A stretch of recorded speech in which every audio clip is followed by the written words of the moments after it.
Olá pessoal, sejam bem-vindos ao canal mais inteligente do YouTube. O meu nome é Karina Silva, sou professora, formada em Ciências Biológicas e em Física, especialista em Neurociências e Perícia Criminal. Hoje nós vamos falar a respeito de um assunto muito importante que está super na atualidade, que é sobre o nosso sistema imunológico. Solta a vinheta e vem comigo!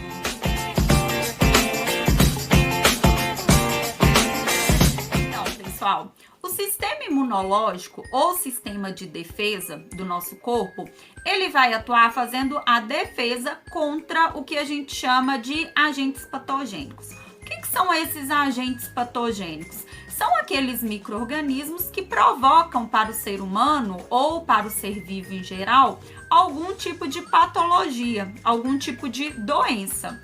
Quais são esses micro-organismos? Os vírus, as bactérias, os protozoários. Então, o nosso sistema imunológico, ele vai criar mecanismos para fazer o combate desses agentes patogênicos.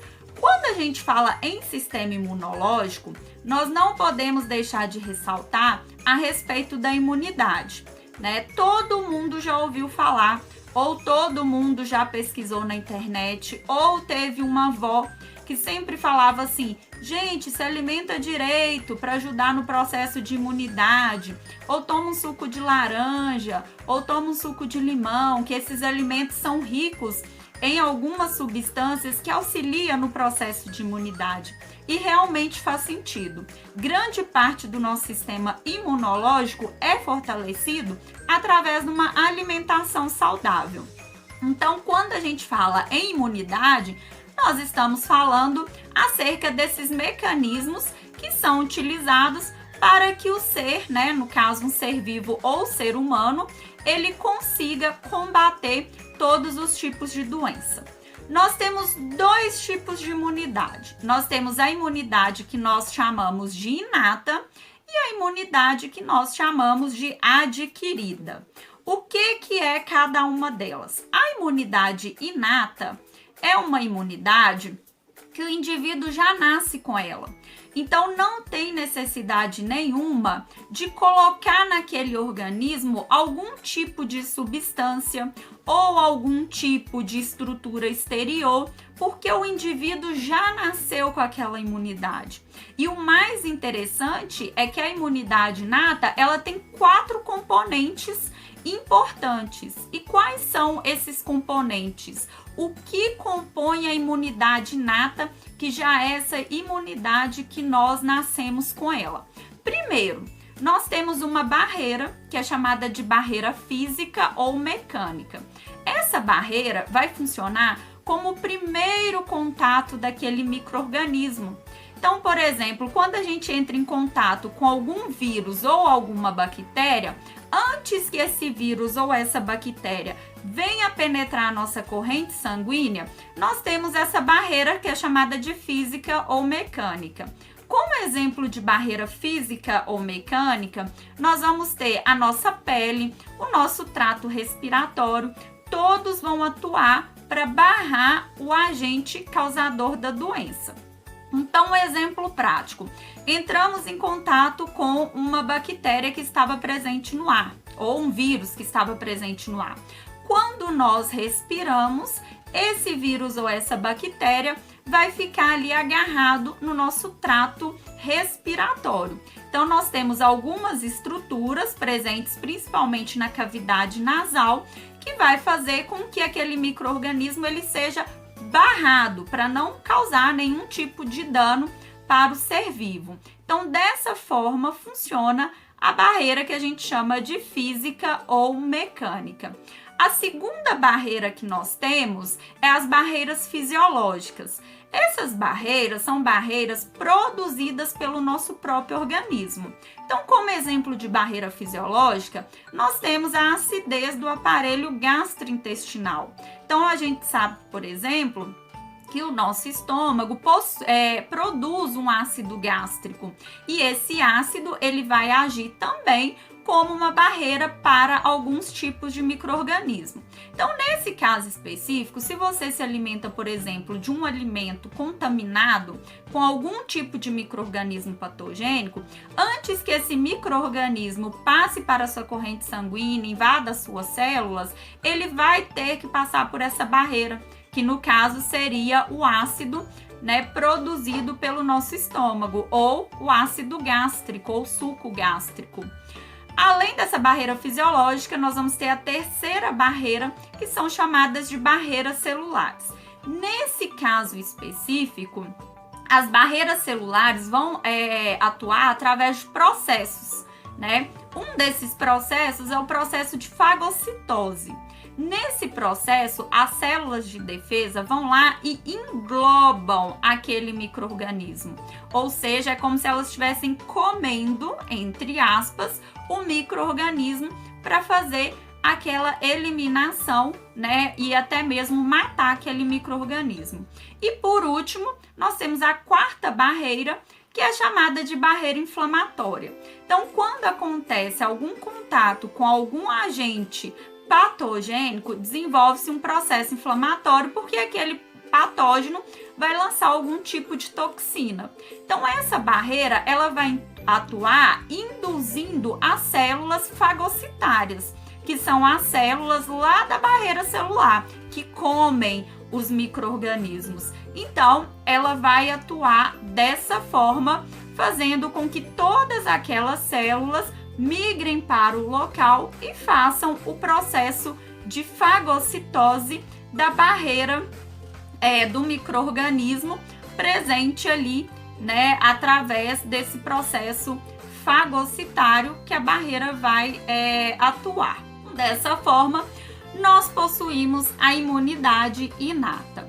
Agora nós vamos falar a respeito da imunidade adquirida. Ela é totalmente o oposto da imunidade inata.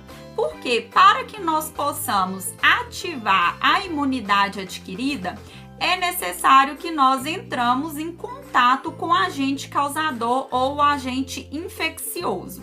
Essa imunidade adquirida é o que acontece, por exemplo, quando a gente entra em contato com o vírus da gripe. Todas as vezes que você se contamina com o vírus da gripe, a sua imunidade adquirida para aquele vírus faz a resposta imunológica mais rápido para que a gente consiga eliminar aquele vírus do organismo. A imunidade adquirida, ela vai se dividir em duas. Uma que a gente chama de humoral e a outra que a gente chama de celular. E qual que é a diferença da imunidade adquirida humoral para a imunidade adquirida celular? Na humoral, vai gerar uma resposta mediada por algumas moléculas presentes no nosso sangue, que são as moléculas chamadas de anticorpos. Esses anticorpos são produzidos por uma outra célula que é chamado de linfócito B. Então, lá no nosso sangue possui uma célula de defesa chamada de linfócito B, e esse linfócito B ativa e libera o que a gente chama de anticorpos. Esses anticorpos, por sua vez, vai se ligar àquele micro-organismo para fazer um combate e gerar ali uma resposta imunológica. Todas as nossas células, gente, possuem receptores para que todas as vezes que ela entra em contato com aquele patógeno, com aquele micro-organismo, ela ativa o anticorpo para fazer o combate contra aquele micro-organismo. Então, as nossas células têm algo que é chamado de memória celular, que fica ali gravado nela, como se você já tivesse tido contato com aquele micro-organismo, tá? Geralmente, esse é o principal mecanismo para combater os micro-organismos extracelulares e as suas toxinas. Quando eu falo extracelulares, são aqueles micro-organismos que ainda estão ali fora da célula liberando algum tipo de toxina. Quando esses anticorpos não conseguem fazer o combate desses micro-organismos, aí sim entra a resposta celular, ou a imunidade celular, né? No caso, a imunidade celular adquirida. Por quê? Como o anticorpo não deu conta de combater aqueles micro-organismos, nós temos outras células muito específicas presentes no nosso sangue, que são os linfócitos T. Nesse caso, o linfócito T vai lá e faz, né, vamos dizer assim, a fagocitose, a morte daquele micro-organismo, só que nesse caso específico de micro-organismos que já estão ali dentro da célula fazendo o trabalho de reprodução, de proliferação, então essa resposta celular vai ser ativada. Então, dessa forma, pessoal, acontece a resposta humoral, o anticorpo é liberado, se ele não deu conta, ativa a resposta celular e o linfócito T vai lá e faz o trabalho. A resposta celular, né, ou seja, a imunidade adquirida celular, ela também pode se classificar de duas formas. Então, eu tenho aquela resposta celular que eu chamo de ativa. Nesse caso específico, vai ser totalmente natural e ela é adquirida através da doença. Então, qualquer doença que você teve contato, que começou esse mecanismo de imunidade celular, essa resposta, nós temos então de forma ativa. Só que essa resposta, ela também pode ser desencadeada através do passivo. Então, ela pode ser ativa ou passiva. E o que acontece na passiva? É quando a gente adquire essa resposta por meio da vacinação, de vacinas. E aí entra um outro procedimento, porque eu posso ser passiva natural ou passiva artificial. No caso da natural, é quando, por exemplo, a mãe vai transferir anticorpos para o feto, que é muito comum, né? E a artificial, tudo que é artificial, gente, significa que é criado, né? Pra gente decorar de uma forma mais fácil.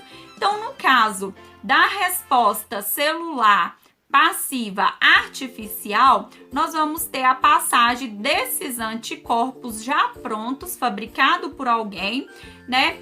E ele vai entrar no nosso organismo. Como exemplo prático de artificial, nós temos, por exemplo, o soro antiofídico, que é um soro utilizado para os venenos das serpentes. Então, olha que interessante, nós podemos ativar uma resposta celular natural ou, né, de forma artificial, beleza?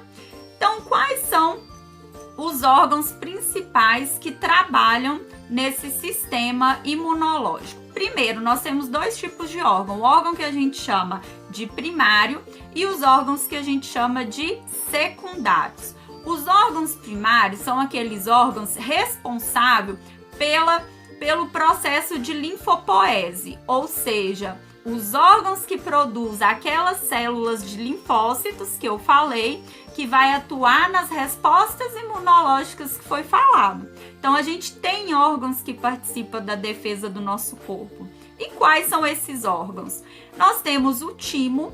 O timo ele é considerado uma glândula, está pouco acima do nosso coração. Quando nós somos crianças, o timo ele é um órgão bem grande.